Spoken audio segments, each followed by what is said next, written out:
Not personally, but we have a lot of mutual friends. He's a nice fella. He's not what those movies seem to be. He's not. Well, we were given an X on this picture for excessive violence. And I had a screening for Hefner, right, the guy at the head of the board. And he makes a list of all this stuff. I said, oh, very interesting. Our black hero kills a black bad guy. That's okay. It's when our black hero kills a white bad guy that's bad. Gee, you know, I'm going to show this to Spike Lee and see what he thinks. And I swear to God, the next day he gave us an R. Let me ask you this: is it a film that makes fun of the genre, or is it a satire of the genre? It's an urban fistful of dollars, Yojimbo. It's a spaghetti western, a lot of style, a lot of humor. I mean, a lot of humor. Tony Powers is playing a mafioso. You know, it's gonna be fun. Mike Rubenstein's in a movie that I've made and one that you've made shows he's out hustling. That's right. I saw him at the screening I went to. Oh my God! What a piece of work! Huh? And he kept, it was, Mario Tedesco. The name. When you see him, he's in The Godfather. He's a big burly guy, and he has a little voice like this. And so Mario and Mike play Tony Powers' bodyguard, and he was funny. He was really. Put the mic on. Yeah. So much for the boom. Yeah. One of our I can't hold it. Better one's on you. Okay. So we're gonna take it from the beginning and build up chronologically through the years. From the beginning of what? My Bob life? Downey, this is your life. It's going to take 5 hours. You know how old I am? Come on. Okay. Bob Downey, welcome to Biograph Days, Biograph Nights. Here to talk about your new picture, Too Much Sun, as well as your fascinating career in the motion picture industry. It's called a career, huh? This is your life, Bob Downey. You're from New York originally. Yeah. Where were you raised? In Greenwich Village. Down the village? And in Long Island and Greenwich Village, both. When you were a kid growing up, did you entertain any notions about going into movies or any kind of creative enterprise? I wanted to be a baseball player. And I was actually pretty good at it. And so when I was in the Army, I pitched against the Yankees when they came to Japan and did pretty well. And when I got out, I went into a Class C minor league in Valdosta, Georgia, and did pretty well. But you can't tell now. At that time, I'm 6'3". I would lose so much weight because I weighed 150. By the 7th inning, I weighed 140 or 142. So I never really, and then, of course, when I wasn't a ball player, I put on weight and I could have done fine. Who did you pitch against? What Yankee team was that? Billy Martin. They were probably world champs at that time. Oh, yeah, they were on the tour, and they didn't lose to anybody. These days, these guys go over there and they lose once in a while, but they didn't lose. When you were a kid growing up, I'm sure you probably went to a lot of movies. Not really. I didn't really get into it till later on. I mean, I'd go, like, as a kid to see whatever it is you see on Sunday with the serials. Like I was kidding with a friend of mine earlier, The Girl from Jones Beach. Ronald Reagan and Eddie Bracken. Virginia Mayo. I remember things like the first sexy movie that I ever saw as a kid, and I was shocked, was Robert Ryan and Barbara Stanwyck. Do you know the one I mean? Oh, Clash by Night? Is this in the house? Yes, and Marilyn is in it, and Paul Douglas. I think so, a triangle thing. Yeah, that's right. Fritz Lang, yeah. And there's a scene where she just puts her hand up the back of his shirt, and it was like, I can't believe this is going on in a movie, And so I must have been 10. Did you have any kind of affinity, towards comedy at that time? I mean, Martin and Lewis or Abbott and Costello or anything? Yeah, I liked it, but I didn't love it. So from the baseball, how did you get into making films?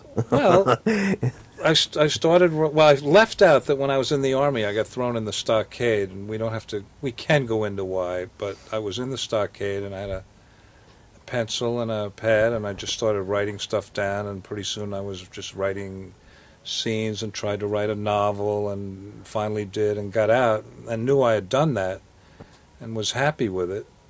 And then I just got into a writing, directing workshop in the village and fooled around with acting a little bit and read Jonas Mekas, who said anybody can make a movie. And I had written some off-Broadway plays. So I said, wow, and I found this cameraman, and we went out and shot something, and it's been downhill ever since. Did you have a creative mentor at all who, during that time, was it pretty much something that you found in trial and error? Exactly. It was trial and error, and usually more error. But it was exciting, and when you edit, as you know, when you edit the stuff together, I left out something. The Charles Theater, you might have heard of it, on Avenue B, would run films 24 hours a day for weeks. Anybody could bring a movie. So I immediately had a place to show the first thing I shot, which had no sound, and we just played, rock and roll behind it, whatever the music of the day was, and it would be exciting. There would be people walking in and out, hundreds of people, and bringing films from all over the world. Ron Rice showed up with Flower Thief with Taylor Mead in it, and Brackage had stuff, and blah, blah, blah. And I was lucky, I guess, because my stuff lent itself towards whatever the word humor is. This was kind of like what they're now calling, in retrospect, the American New Wave, that, Cassavetes was doing things like Shadows, and people were actually getting out there and making their own films and not, feeling like if they wanted to make a movie they had to get into a union or have an uncle who worked for Paramount, and that must have been a very exciting very exciting time. Yeah, the idea that if you were a writer, you could actually write with a camera and get actors and not have to take your plays to a theater and find a director, blah, blah, blah. Yeah, it was great, and it's black and white. There was very little color, and therefore things are much more believable no matter what you did. The black and white gave it some kind of reality. Now, this would be Ball's Bluff? Yeah. Now, was this this is the one about the Confederate soldier? Yeah, that wakes up in New York 100 years later, yeah. And Babbo 73? That was up next. That's a political thing, and when it's about a president of the United States played by Taylor Mead and a right-wing advisor and a left-wing advisor who keep switching on him. And Kennedy, that shows you when this was in Europe, and we knew we could get into the White House, or we thought we could, and luckily we did. So we took our president of the United States into the White House, and since Kennedy wasn't there was not that tough kind of security. And I'm running down with a wind Kodak Cine 100 camera that you get 22 seconds, and then you have to wind it again. And we're taking our president of the United States down the hall in the White House, and of course the generals would go by, whoever, and he would salute him like he does, and they would go like this, which fit the script perfectly, that he was the president. And the film opened up in the Garrick Theater, it was called, next to the Bleecker Street, and the critics, most of them hated it and wouldn't write about it, but one guy wrote it was the funniest thing of the year, or whatever, Brendan Gill of the New Yorker, and then I got a Guggenheim grant, and it's been downhill ever since. It's still going down. Exactly, the Guggenheim grant, what, just gave you money to make another film? Or Yeah, was it but like no, it was more like a grant. You didn't have to be too specific. I've gotten a national endowment where I just said I was going to make a film about vegetarians in Alaska, and they just sent me the money, and they never bothered me. But that was another story. And of course, the Guggenheim grant was administered by Crazy Guggenheim. Thank you. From Jackie Gleason, yes. Your first feature was Chafed Elbows, Yep. feature length, and that was came from the Guggenheim grant? A little money went in there, and then I gave them credit on another film just to be official about it, and then the budget was so tight that we spelled it wrong, and it's still in there wrong. And I think it's Putney Swope, and they call it the John Simon Guggenheim. It was just terrible, but they can always, I guess, or did check it out, and they figured they helped make that film. That helped. And what kind of crew-wise? I mean, how many? This was real minimalist. Chafed Elbows? Yeah. I took the rushes to the drugstore. I think I've told you that, with stills, mostly. And then I shot some of it, and a guy named William Waring shot some of it, and lucked out and gave people, the usual, everybody gets a percentage, and thank God they've all made money. Made some money. And that led to Putney Swope.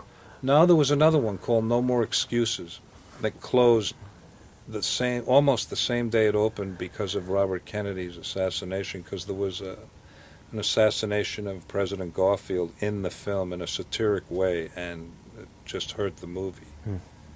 Again at the Bleecker, then Putney. Well, Putney, finance, was that completely independently financed? Yeah, the guy who put up the money was literally looking for Milton Berle in a hallway, and the guy that was my agent at William Morris said, I got something more interesting than that. I don't know why this guy was looking for him. I've never asked him. And he gave him the script, and then the guy put me through enough torture to whatever. I'll do something with you if you promise not to do it. Use it. Just you and I. Will you? Yeah, yeah. I was with he and his wife one night, and he's just about to give us the money to make the movie and get started, and he's a stutterer.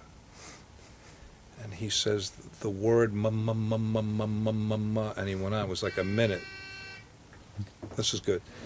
A minute, and you imagine, of course it was motherfucker, and of course his wife knew, and of course I knew, and it was going on. And literally for a minute, and I'm not kidding, that long, she finally said, shut up and give him the money.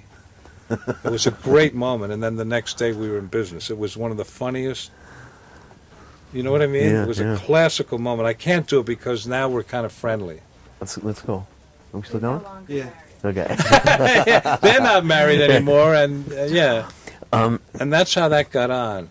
Now, obviously, on Putney Swope, you had complete creative control. I mean, only you could have made that film. I mean, that's truly your vision. Yeah, it was wonderful to do, and mostly total freedom. A couple of questions, like when we were all done, there was a Nazi who said, throw another Jew on the fire, in context of the movie, which we left in, and it fit what was going on with the movie. And the backer, the same guy, comes to me and said, we can't have that. I'm Jewish. I said, well, I'm half Jewish, blah, blah, blah. And it went on, and the editor had to separate us on the street outside a screening room, and finally it just stayed in.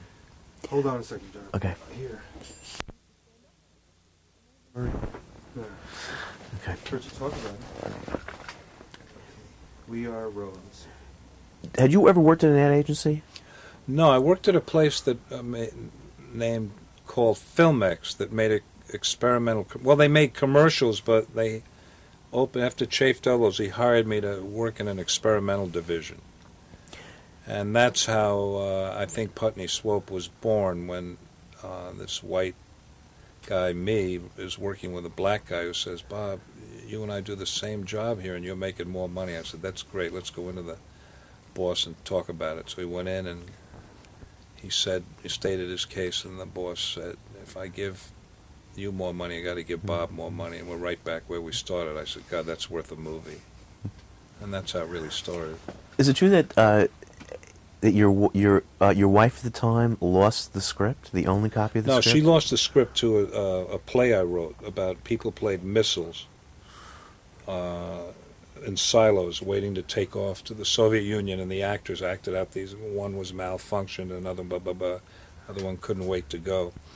And she lost the play, the only copy I had, and I had to rewrite it. And it was actually better, but I was terrified that I couldn't remember what. Yeah. How long what was the shooting schedule on Putney? That's a great question. I think it was like 23, maybe 25 days. And you actually went up doing, when I watch the film now, I can hear your voice, and Well, I'm sorry to say the man never learned his lines. Somebody had to say them. And since he had a beard, then the cameraman pointed that out to me one day when I was frustrated. Gerald Cott said, you might not have any trouble dubbing him. Look at him. And I could see him over there. We were in Connecticut shooting a commercial. I don't even know why he was there. It had nothing to do with his part of the movie. And he was talking, and you could see that almost anything could come out of there except what I wanted to. And so I didn't bother him anymore about it, because every night was a hassle. Do you know him? Yeah. So anyway, that's how that happened. when the picture was released, I mean, it really, kind of heralded again. I mean, it was this kind of American New Wave, as they call it now. It's kind of independent filmmaking, which was very exciting, and you must have been. It obviously did well at the box office, very well. Did well, and Easy Rider came out the same week, and they just followed each other the two of them would, keep opening all over the country, and it was great. And I had a great distributor who really loved the movie, and he brought in that ad one day with a guy. He opened the film 12 days after he took it. That's hard, because he owned the theaters. Mm-hmm. And This was Cinema 5? yeah. And the ad, blah blah, up up Madison Avenue, with this finger and this girl on the, in the hand. He brought in and he said, "What do you think?" I said, "Oh, it's better than the movie." And then he said, "I'm worried if you like it." So then he goes on the street asking anybody, "What do you think? What do you think? What do you think?" And people didn't know what he was showing them. Truth and Soul, Putney Swope, up Madison Avenue. And finally, somebody liked it, and he said, "All right, we're doing it." And the guy had this idea for any movie in his closet, and he was so happy, and that was the ad, which was wild.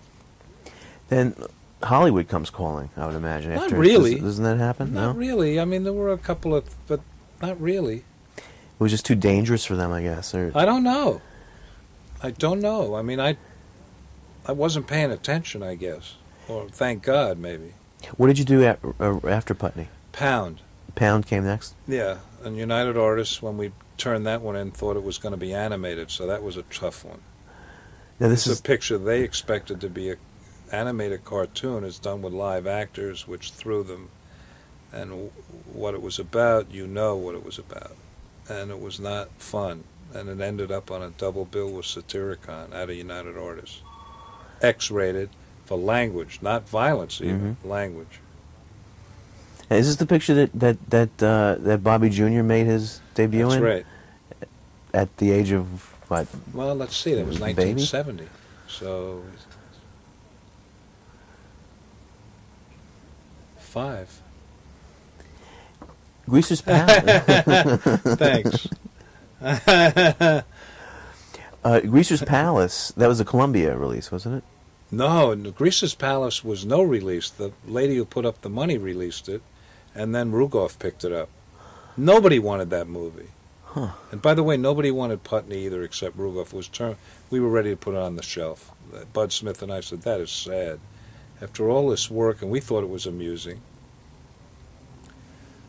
And Rugoff just took it and blah, blah, and everybody else, and people who turned it down then picked up other rights for the movie, like foreign or Canadian or whatever it was. What was the genesis of Greasers? How did that come about? Well, this lady wanted me to make a movie, and this is going to be a tough one again. I'm asking you to be kind. She lives in New York now. She said, "What do you want to do?" I said, the Trinity drops into a Western. The Father, the Son, the Holy Ghost pop into a Western to get it right. She said, "Fine, go write it." And I wrote it, and I came back, and she gave it to her husband, who had a lot of money, and he read it, and he said to me, "Is this going to make any money?" I said, "I don't think so." And he said to his wife, "He's charming, give him the money." It was sweet. The moment was sweet. She might not appreciate this, and she's trying to get films on, so I ask you to use discretion. But that's how that happened, and we went out with Neely to New Mexico and made that movie. And Yeah, that picture has a great look to it. It looks, I mean, content aside, I mean, it looks like a studio picture. I yeah, mean, well, we shot early, we shot late. We had 3 cameras on everything, including Mr. Murray was one of the cameramen. We found him on the street, and since he had one eye, we thought he'd make a good camera. And he wanted to be a production manager, and Neely, or whatever, and Neely said, "No, you got to do something else." So he was the 3rd cameraman. So everything had to be shot with 3 cameras, hidden behind trees, because the light's so elusive. Mm-hmm. And that's why it looks so good, because we really planned that one out. Were you living in New York during this period and cutting in New York? No, we cut that in California. Bud Smith's whole thing is, I'll do one in New York, then you got to come to L.A., and then I'll do another in New York. So Putney was L.A., Pound was New York, Greasers was L.A., and Sticks and Bones, the television thing, was New York. Now, so you and Bud Smith really go way back. Oh, yeah, that was his first feature. And mine, too. I mean, Chafe Doubles is a featurette. Mm-hmm. Yeah. What was the story on Jive? That was, which I've never seen. That was That's the most abstract and has never been distributed. And it was at Filmex, the festival in Los Angeles, and it's a very abstract movie. And we use, I think I've said this so many times. I'll try and make it fresh. There are 42 actors and 87 backers, and it's a $300,000 film. So figure that out. It was painful. We would shoot for 3 weeks, raise, but. The music's terrific because it's all stuff that was thrown out of other movies that Jack Nietzsche just handed to me, and I gave him a check. And then David Sanborn put his saxophone on top of that music to make it original yet again. And it's a black and white movie that's very abstract and fun and whatever, and it's out on tape now. There are 5 copies. Is it really? Who's Yeah. the distributor? Do you know? It's a friend of mine now in San Francisco. I think it's called Golden Bay Video or something. If you're ever interested, I'll Yeah, I'd get love it. to see that. Yeah, I like this one a lot. So then, you're basically, going from film, going from film to film, finance almost, by patrons and independently, and that's got to be very, very trying. I mean, did you make overtures to, the mainstream film companies? Well, or? there were a couple of people who kind of said, we want you to come in, and there was a movie with Burt Reynolds and Raquel Welch about cops or medical something in New York. And they weren't happy, United Artists, with the director, and I was editing something else, and they called me, would you take this film over, Could it have been Bill Cosby and Burt Reynolds and Raquel Welch? Oh, no, Alan Garfield, Burt Reynolds, and Raquel Welch. Flare Up? Is that, no? No. Well, then also, Cold Turkey. Did you work on that? Well, I was the second unit guy on that. Mm-hmm. And that was kind of fun, and it was, he had asked me to direct that movie, but Norman Lear, and I said, you wrote it, why don't you direct it? And he said, you really think I can? I said, yeah. And he said, as long as you're my second unit. I said, fine. So I went out to Iowa Mm-hmm. and helped out for a while, and there was some funny stuff happened then, but it's not a bad movie. You almost did a picture, or talked about doing a picture with Anthony Quinn. Down in Mexico? I wrote one. Uh-huh. I wrote a script for him about the history of Mexico, where he would play everybody from Cortez to whoever was in charge when we wrote the script. So when I turned it in, he said, this completes my trilogy of great movies. I said, oh, wow, what are the others? And he said, La Strada, Requiem for a Heavyweight, and Zorba the Greek. And I said, this makes 4. And he says, don't be a fucking wise guy. That was the moment of pure insanity for me. I mean, I tried to not laugh, So that was the project with him, and he took it down to Mexico, and they threw him out of the country and told him, because they put up the money. Said, we're not doing this one. How did Up the Academy come about? Got a script. What do you think? I said, it's okay if we make it 10-year-olds. Yeah, we might consider it. I went in, they said, let's talk about it, but let's get into pre-production. 10-year-olds might be a little radical. Got into production. We can't do 10-year-olds. You can only work them half a day. I said, all right, maybe 12, 13. No, got to go to 15. At least met Ralph there, though. Ralph Macchio. It was his first film, I think. Yeah. Huh? And that was, how involved was Mad Magazine with that? I don't know why. I think Warner Brothers owned Mad Magazine and just bought them, and they tried to... I never understood that. I said, what does Alfred E. Newman have to do with this academy? If you want to make him the Commandant, and they said no. Then there was a rumor that I wanted to make a dog the head of this military academy, which wasn't even true.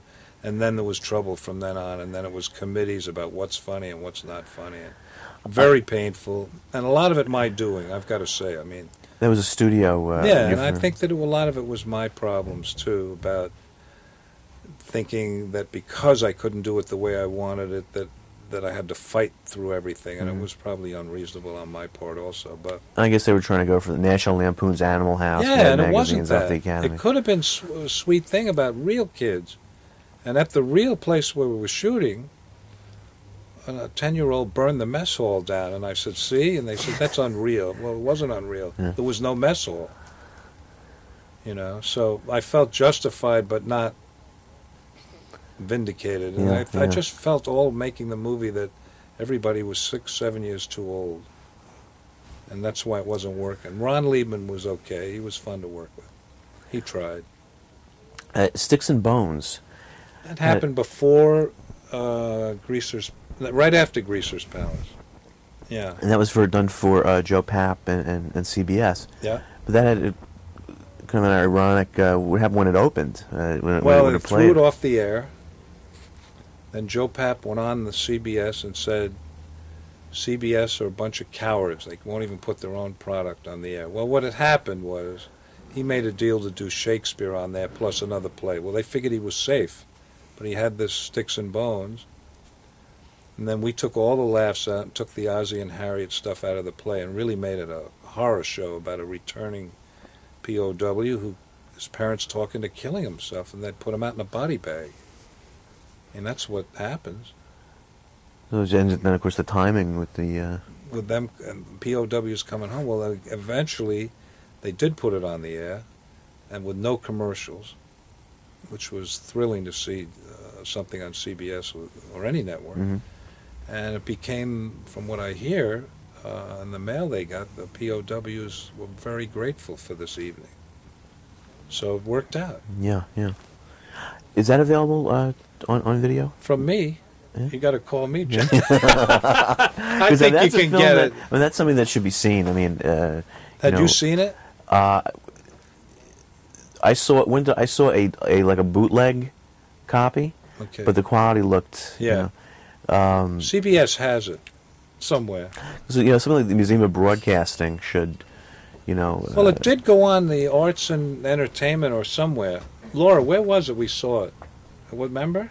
It was on one of those cable things, and Joe said, I'm going to make some more money. Don't you remember? I don't remember where it was. I remember seeing it. Yeah.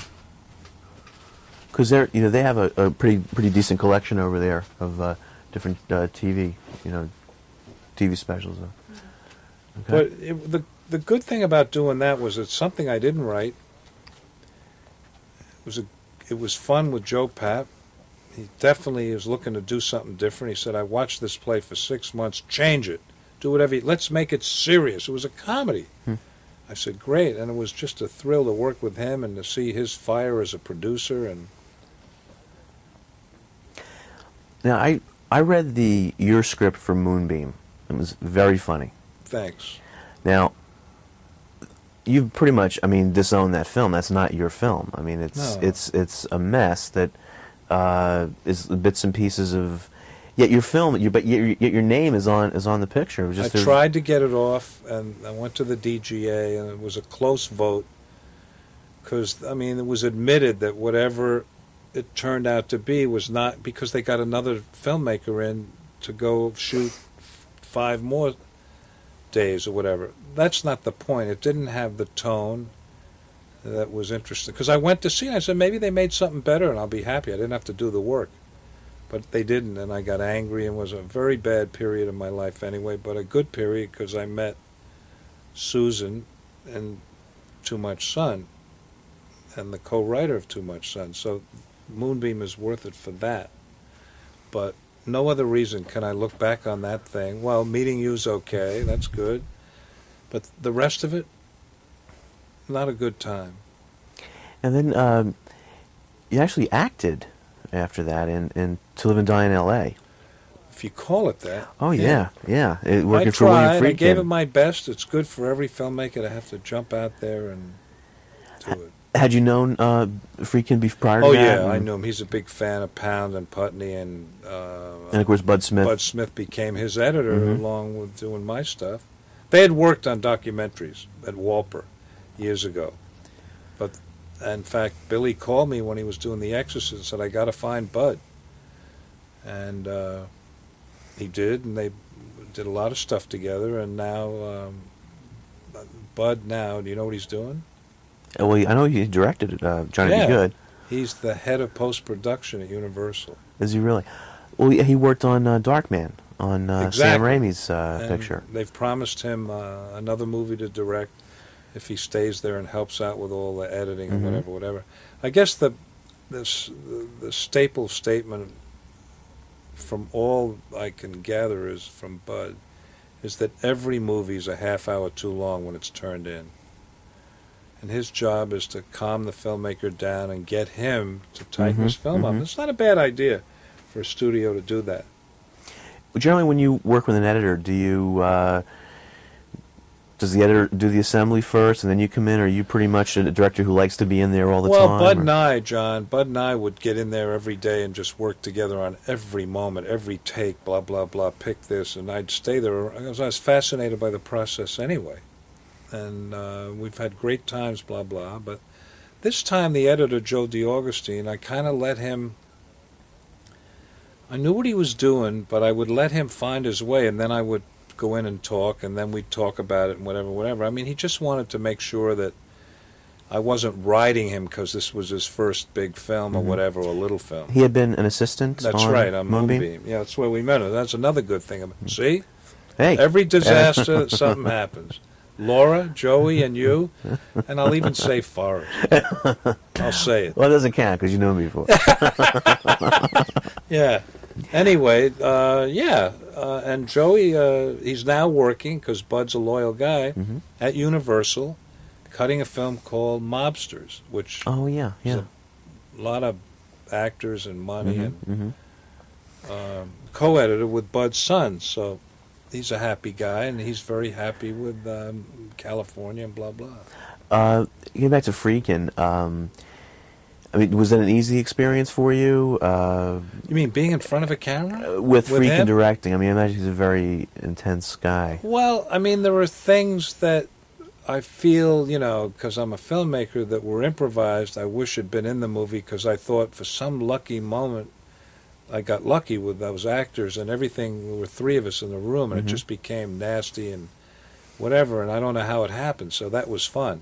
And it never was in the movie. And there's some stuff I saw of myself that looked self-conscious, but then I saw a couple other things where I really believed I was a cop. So that was great.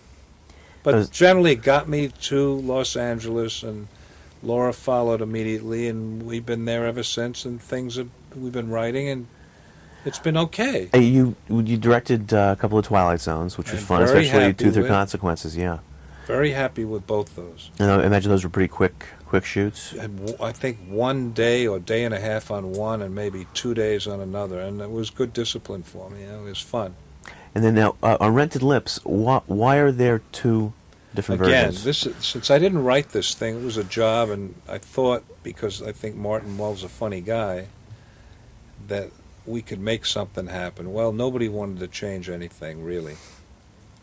And when I made my cut, the producer, Vista Films, came in and decided they didn't like it. And this is an interesting story. I'm at a poker game, and I'm depressed, the movie, I don't like it, and it isn't funny to me even to this day. A guy says, how could you make a movie as rotten as Rented Lips? I said, well, it can happen, and I kept playing. He said, well, my company has just bought the video rights to all those films from that company. How would you like to go back and cut it the way you want? I thought I was in a dream. Cut to, he put up $75,000 for me to go back and do what I want, and that's the one that's at least out on video. The original cut that the company made is the one on TV, which is what I've been subjected to a few times. But listen, So your cut is on video, yeah, and their cut is yeah, on cable, say. exactly. And the film itself is horrible. Well, it must be such a pleasure. I mean, it must have been such a pleasurable experience to do Too Much Sun, and I mean, and really have it come out the way you intended it. And it's a real Downey film. It's fun. It's satirical. It's eccentric. Through and through. And the cast is wonderful. Can you talk a little bit about how that came about? Somebody gave me a script at the racetrack and said, "Bob, what do you think?" And I read it, and I told Laura about it, and I said, "Yeah, but there's a germ here, but I think it can get done. As actors, if blah blah." So it was really one man and his son, and he's dying, and he's saying, "You're not getting a dime until you make me a child." And the son was not interested in women. I was so boring, but there's something to that. So Laura and I put in the ladies, the sister and her girlfriend, the priest, who was originally going to be Alan Arkin, but he couldn't get out of Havana, which was in Dominican Republic, so it's all absurd. And we put in my son and Ralph's characters.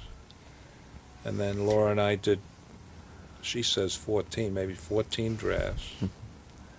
And we had it read aloud by my son and Laura and other people who weren't even close to the characters. And Larry said, you know, you get me a couple of names, and you can do it. As long as you keep it certain budget, blah, blah, blah. And like you, I mean, I had twice as much money as you, and I thought I wouldn't get there.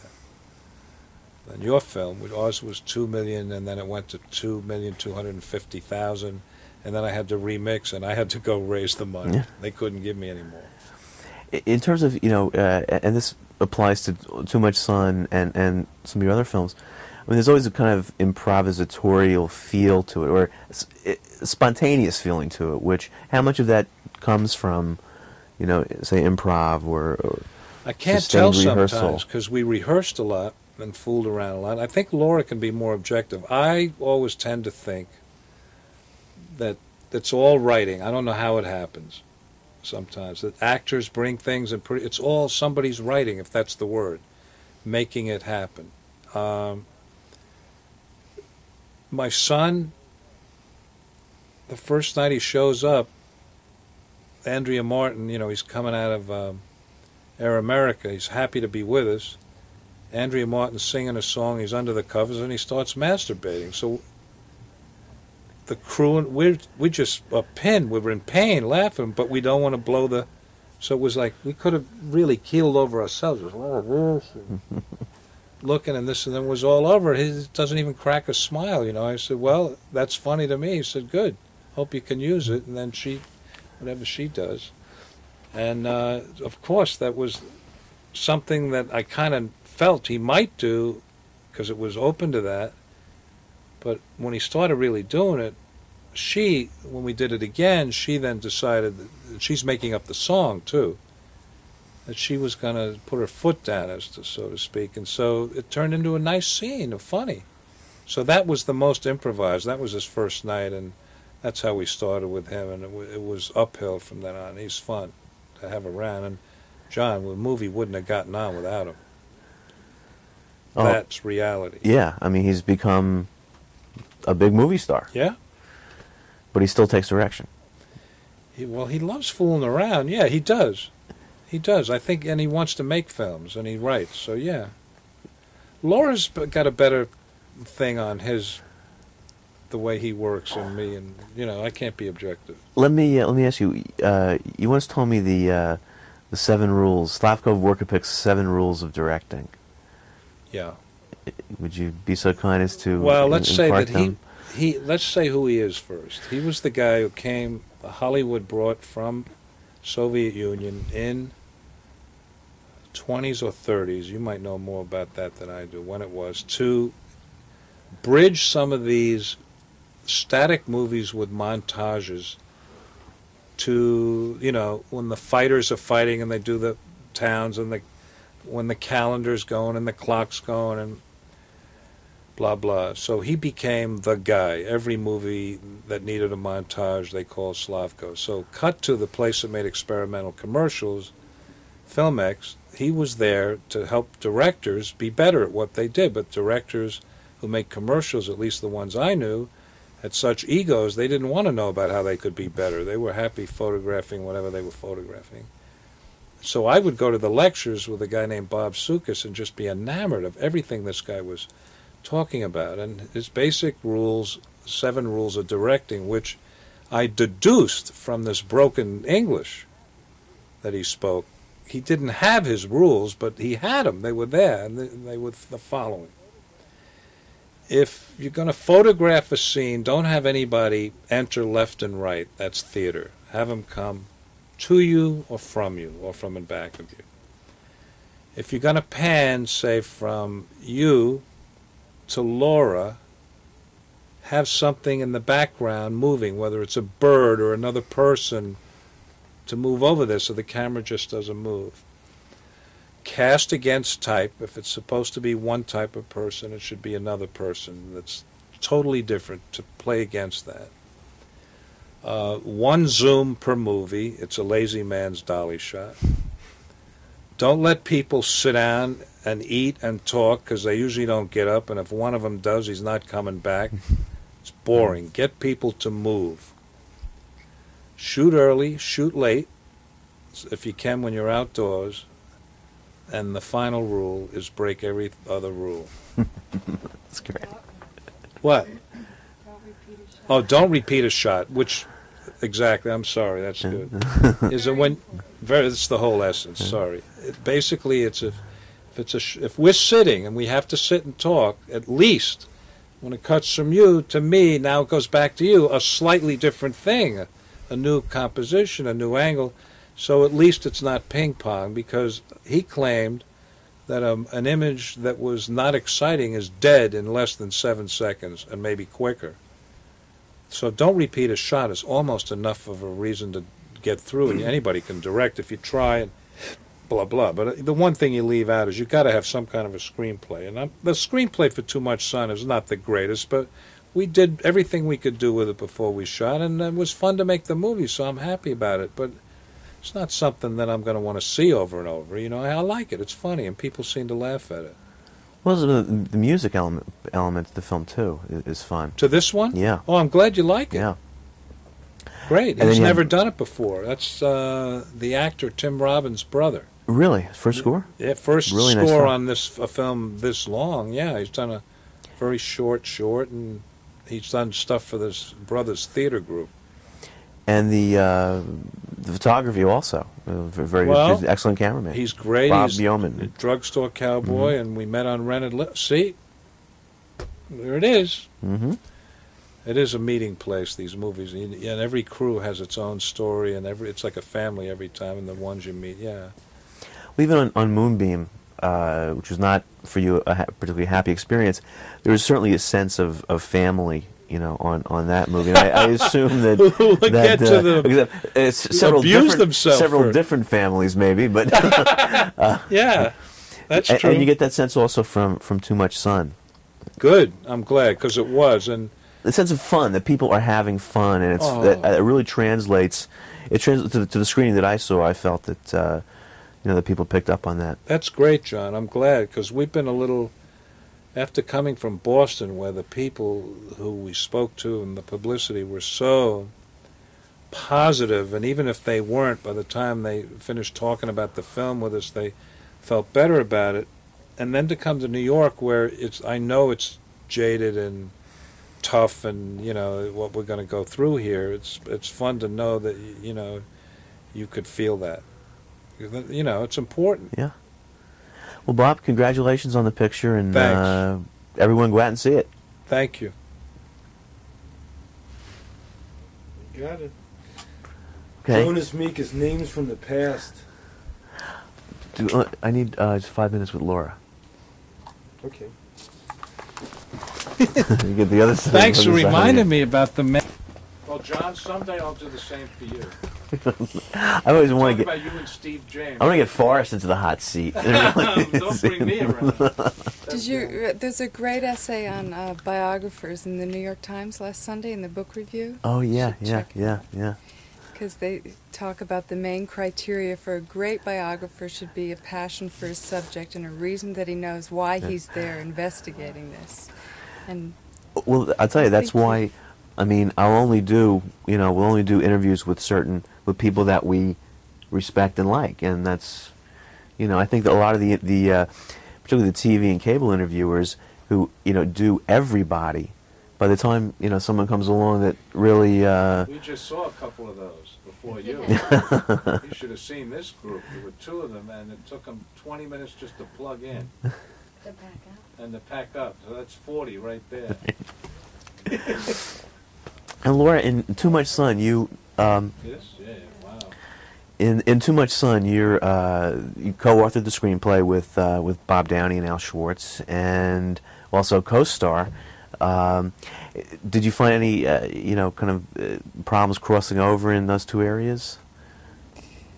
No. You knew your lines. No, not that either.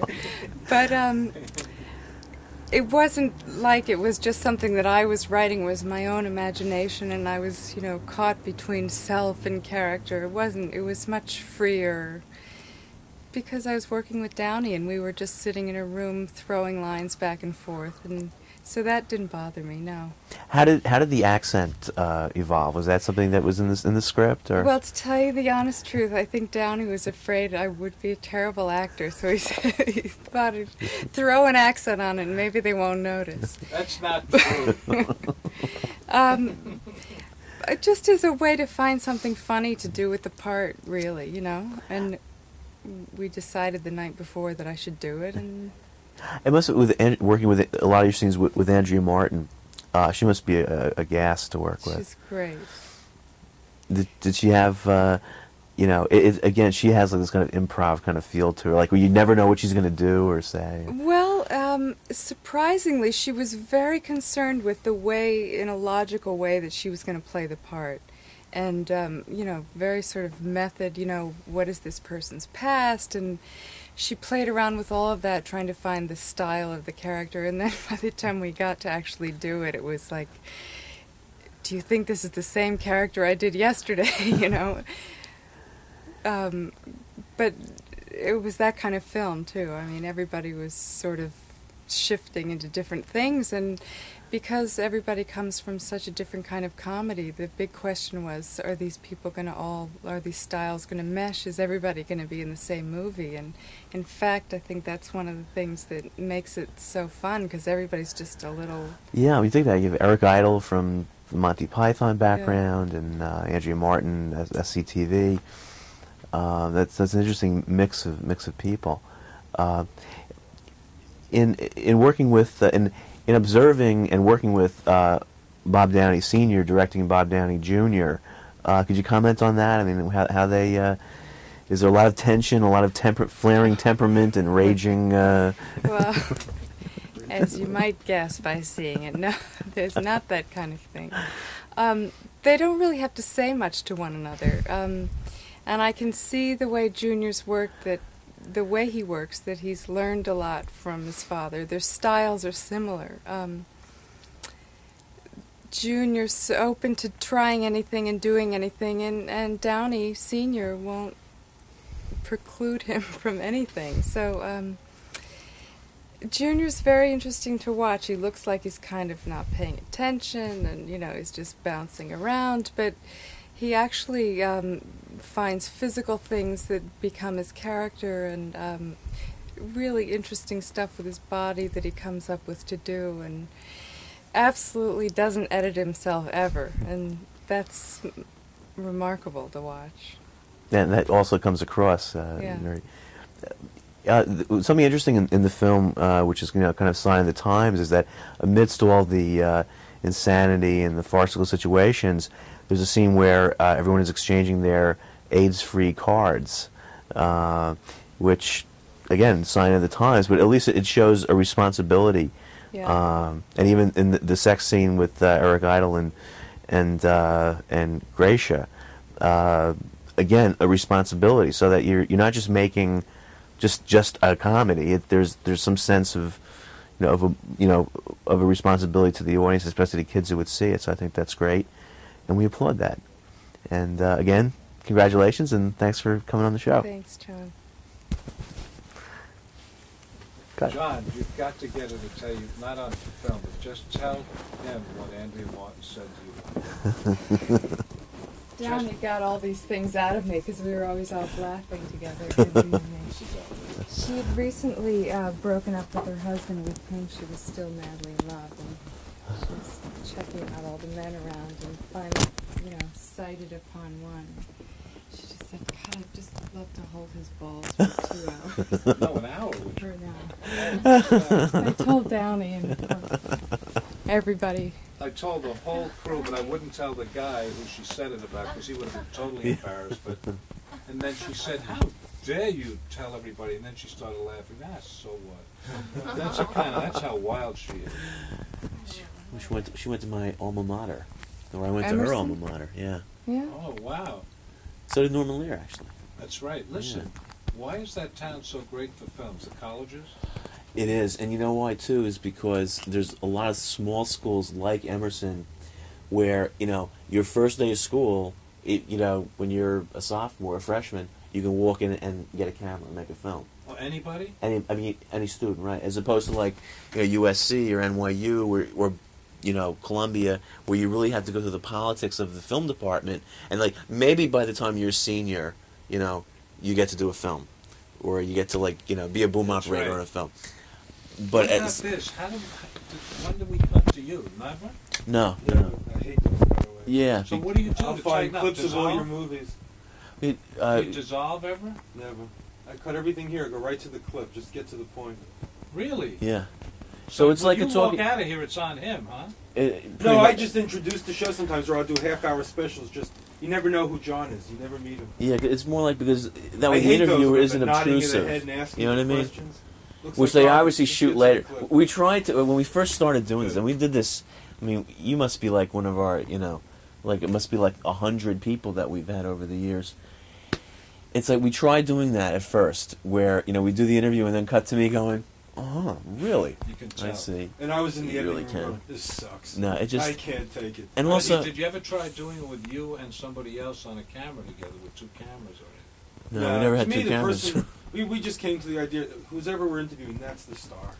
And people always want to know who he is because he's. Oh, maybe it's sounds better good. because since you're a filmmaker, you don't want to be. So we're going to seen- get a mirror for him to interview himself. It just, I it keeps- could put the mirror there. I'll just tell you answer what. your- When you are ready for your interview, if I'm in town, I'll go through your whole thing, including this day, and I'll interview you if you want. Don't you hate these interviews where like the interviewer is like trying to, this is my show and you're lucky to be here. It's like that reminds me of a story that happened to me when I hate that. I mean, Listen, my scariest one was the one I was most excited about. Was I did the Carson show twice, once with Paul Reiner and once with Carson. And Carson, let me do this for you. He looks right through you. He never sees you. And you see the show, and you would think he's Here's this looking at timing. He's brilliant. It's scary to me. He's like this. He won't look at you. yeah, Huh. too much sun. Maybe. Yeah, I'll tell you. Thanks. Thank you. I love I'm the sure story it's about going to do well. montages because Seymour Stern in one of his lectures talks about how there was just a department at MGM for montages, the montage department. That was him. Yeah, that's where I first heard the name. That's him. Isn't that wild? Seymour, when he was in his 20s, was hired by Universal to come there and teach directors camera movement. Really? Isn't he a writer also? I mean, a screenwriter? He wrote the camera treatment for the Good Earth, Okay. but and he tried directing, but he was horrible at it. He's Where is dead he? now. He's Where dead. is he now? In a graveyard right near here? Or in His LA? great story is Sidney Pollack said, I just finished working with him. He says, I'm doing electrical class. You want to come up, write my biography, the whole thing. Seymour dies. I hock everything I have. I turn Sidney down. I'm going to go through through Stern's papers. I found out a year later he was dead. The house is a mess, shit house, papers all over the floor. I was picking up letters from important directors from the floor. I have spent the whole day going through everything. There's an electrical storm starting outside. I'm in the closet and I find this container. So I'm shaking it. What the fuck is this? I'm trying to open it. I Is can't it open him? it. Is it- It's him. Holy That shit. night there's the Man. biggest thunderstorm of the century. I jumped out of bed like Seymour's up there going, I'm trying, Seymour. Thank God I didn't open it up. Oh my God. His last words to his wife was, when she says, what should I do with all your stuff? He says, just don't give it to my enemies. That was it. How old was he? 60. He died on Griffith's birthday. He named his son, Griffith Stern. right? Is he in film business? No, he's driving a cab in Vegas. And where was this happen? This house? Where was it? In Canada. In Canada. Yeah.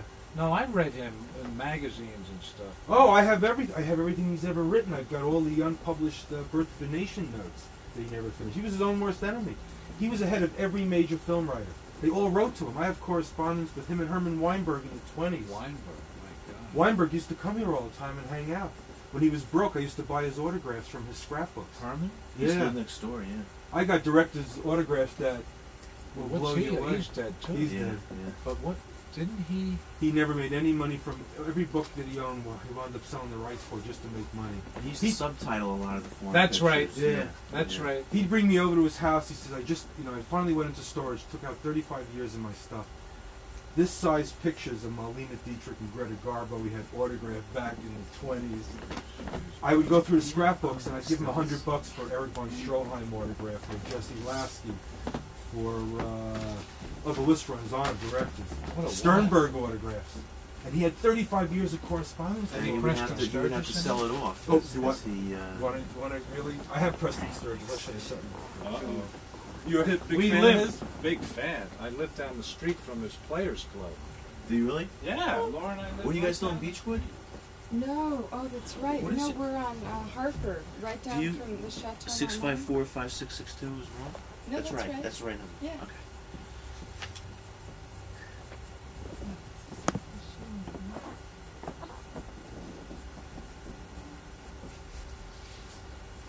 Really outrageous.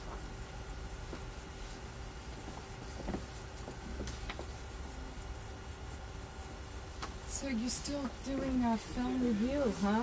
Um, I got a lot of stuff shipped from New York Film recently. That Well, we've that's had- what I've been trying no, to do. Storage. I stuff publish my we've own had in newsletter storage now, my own from writing, Rochester. produce my own Oh, show. yeah. You got to Yeah. do Yeah. yourself Yeah. anyway, Yeah. don't you? Yeah. And almost Just, any I field. just had Distributors, an interview from distributors company, running go, this month trust me, with, give me your Winston Miller, masters. who's You know, on I go, Yeah. film director. Original I said, Darling Criminal. now my big one is Coming Yeah, to it's America, real $400 million, yeah, like didn't break 80s, even. Beverly Hills, I pay royalties out and there. yeah, Original directors of the great commercials 'cause, I like, have from the 50s and at 60s. that age, he doesn't care what I he pay says them a about it. royalty for their footage that they give me. There's a Yeah. guy. He's dead, or- You mean if it goes on the So air? you haven't Well, been it's stock to footage that I Los sell. Angeles. Oh, I see. One guy called me I up mean, I and worked out blind there 8 last years. year, Named Bert Heck heard on a about me in screenwriting education job. tonight. Says you want to see my Picture stuff. Would you just send it over? was Truck made. pulls up with 4,000 commercials. He Oh did my Bosco God. commercials, Wrote Street RCA Hunter, commercials. So have you been able to use some We, of it? yeah, we've corresponded now for and, 2 years. I'm uh, trying to raise money on this stuff now and do a It has documentary to or not On happen. those commercials? on those commercials. Would be out. Then there's another producer. Yeah. I want to go to, That's you know, I what find the I'm original saying. stars and I offer know them that royalties. something will happen. I want to go to I think nostalgia that, heaven. you know, I'll get another. You're going. Yeah. Yeah. Don't worry about very it. well with this. Right now I'm in a Or- lawsuit with Nickelodeon. One of their Yeah. producers Oh, came. great. He takes my VHS tapes, made a special I for stuff remember in Yeah. mine. to live in He told me to that fuck village. off with its Yeah. PD. But he's a real, you know, action market Public guy. domain. Well, please I do can't, put that that. is painful, man. You know, So for I the got right budget. a lawyer, and you know, we're in the middle of negotiations, and you decide to go steal it. Knock him again. NBC, I got the You same guys shit. should adopt this. No, he Oh, thank whoever God his had idea. nothing to do with the film. He just put up. Oh yeah, and he makes $1 million negative a year stuff. selling footage. The guy who produced it actually Little part bought of it. the So you've business. learned. You know, it's a You guy, learned. David I'm learning Gill. the hard way. Yeah, produced but you'll the be original fine because you show. got the real stuff. Or as I like to say, it's part of my Peter French. Why don't I Boyle just give him the was his Vaseline hand. sometimes? I mean, it's And he like was good. ridiculous. He was like the buffer. So, I'm but they- sorry. That's like Don't be silly. when you, I mean, So that worked out fine. there's some of They these were people, in like, fear. they'll call up and then they'll negotiate a deal with me, and They then were just let's very, go to the you store know, and buy his stuff. Don't have, Fuck you it. know, you can't I have logos now in my commercials. This, and again, thank God. Some he was guy calls married. up pissed, he bought like, 20 of them. He goes, She was involved. but he's got logos in the much right earlier hand corner. I go, than yeah. an editor would normally be involved. Which is a shame, because I knew I pretty much what it was. transfers, and he's What do And I then a to great get? Because I know this is going to be a good one, and it'll save me There's having a lot to of- talk there's on like future 12 films people about from what I've Goodfellas done. and, playing the Because he Mafia did it all guys today. It now, was all great. those guys. Oh, I'll chop it up, edit it, and No, then when it's finally on, will you let us know Yeah, so sure, I can? make it copy. Yes, Great. and, Thanks. Because we do good It's stuff, but I hate it those really is. cutaways too. Oh, I can't wait to No, see no, it. whatever it is, I just want it. Yeah, for this show, it's like I want to get all your films, You know, even if it's sometimes you VHS, we have to get them, we'll bump it up. $1 and it So when you're made talking $6 about that million film, we'll worldwide. watch it. Wow. So that's A lot of it's them not around. that they I'll have to 24/7 send stuff money to to you. Yeah, use if the anything, theatrical. if you can just do I it got through a John and booking get it all. for I've us got everything in the other on, room. Great. I gotta book That's the what made 40 me not seconds move to LA. myself. You don't. You're not missing anything. You know John Yeah, Sanger? They complain. Oh, the guy that's doing They wouldn't the, take. They'd rather have budget a $5 million movies profit for than take $1 million. Yeah, he's dollars been, net yeah, money we started and together in release it business. theatrically. They'd rather In fact, just- he made me one of my offers to go out there to work for him and Mel But Brooks. they were. A year later, I see John. He goes, Mel said the day I find the script to let me produce and direct it. First one was Elephant Man. Yeah, second enjoy. one As I was to say, That's very, right. Good very, God. you know, He's a That's nice very guy. impressionable children. Nice around guy. now. He is, huh? Super nice guy. Can't get any nicer than that. That's great to Yeah. know. Years And the to- guy that Only one. replaced me was a guy named Mark Jones. Maybe categorized. Mark ends up Yeah, man, being just- a PA with Bud Smith on The Sorcerer. Or was it That was, yeah, or the one Freakin' did about the military-industrial... he might have done it. Oh, And now do he you won the know the Oscar Century? for.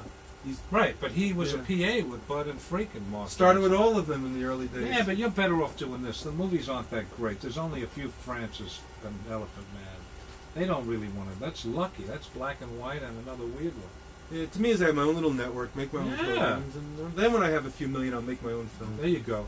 I don't like being told what to do. There you go. He does that a lot better than me. He can play that game better. Yeah, you can see him. But he did a great job for $1 million Best bucks. wishes with the great. film, you bet. Got I it asked him right if I there. could have this when Everybody. he's done. He said, "Yeah, and I'll try and Yeah. get you the films so you Let me can." do. I let Jive is the one that really. Yeah, that I have. I'll give it to you. Well, we won't be back there for a while. Back in LA. Yeah, Where do you go? How long are you down here? just a day or two, but then we're going to drive back, so I won't get I'll back. let you have my latest epic. Oh, you Volumes go. 1 and 2 of Television Toys. Thank you. What commercials from the 50s Did we and have 60s? his film? Yeah. Thank what? Paul here, guys. You bet. Great to see you. Congratulations again. I know it's been really big. Thanks. But And tell you got everybody. something cooking? Something's moving. Probably another thing with something else with Steve. That's you know? all right. We'll see. He's You Mr. know, Action. He's known. Definitely, definitely. He just got back from the Philippines. So he's been there for 3 months. He's Doing always the in the picture. Philippines. This poor Doing the guy. picture with Chris Walken and Maria Conchita Alonso. Good. So, yeah. Chris Walker, that should be a trick in here. We have a black Batman script. Uh-oh. Good nice All to right. meet you, Barbara. Nice to Nice meet you, meeting you. John. I look forward to seeing the film. Thanks, man. If you want to see it, 22nd. How's I'll be Allison, there, by the way? definitely. Magno Review 2. We're going to see you right now. Oh, yeah, give You know me where it that is? number. 729. Huh? Yeah, I know the place. The 23rd is what 1 o'clock. Oh, I didn't know that. There are 2 of them? We set up another screening. When, today? For the 23rd. You just did it today, you mean? No, we're setting up. Oh, I didn't know that. All right, so the 22nd of We'll the get at some 2 good o'clock publicity both on this days? film for you. 1 o'clock on the 23rd, too. Great. Yeah, come on down. Who's doing Bring the publicity for the film? John Harder? see it. Oh, okay. Yeah. Yeah, if you want to see it then. Get me those trailers or all the film clips and we'll just run them. Are Run they some. not sent over to you already? They should have, they were mentioned. Where I No, I don't think we got them yet. John, no? don't think you would have sent them to me. I'll maybe, you know, we just check. And, This week I've been running a lot of Godfather. I just felt loyal to the director. Never met, I mean, never worked with him, but he could use the help on that film. Yeah.